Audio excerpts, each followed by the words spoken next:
Hi everyone, me here Rupali Sharma from Suman Solutions. Welcome to our YouTube channel. So today we are going to discuss on the topic conditional statement if else in PHP. So today we are going to discuss on the topic PHP conditional statement, and now we are discussing the if else statement.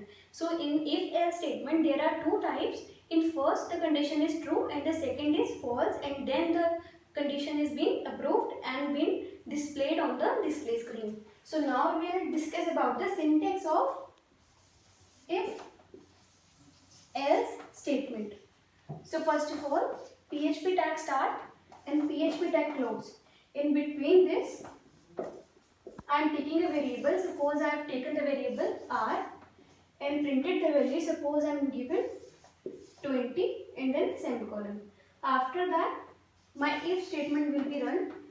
Suppose I am asking if my $r value is less than 30, then in curly braces, please print the message that is echo high and then semicolon, and then curly braces also close.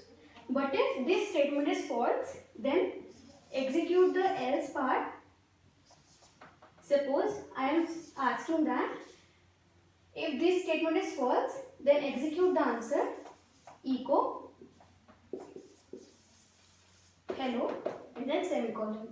Suppose this is my display screen. So what I am asking is if my $r variable value is less than and the 30 is greater, then print this value. But now the 20 value is the smaller value, so it will print this statement because 20 is smaller, and this will be printed as high because the first statement is true and being executed, and it will not check the second statement.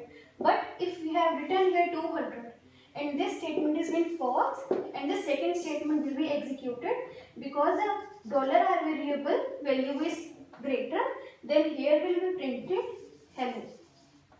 So in this type we can execute our if else statement in PHP. So thanks for watching our session. Now we will meet in our next session with some new ideas. Thank you.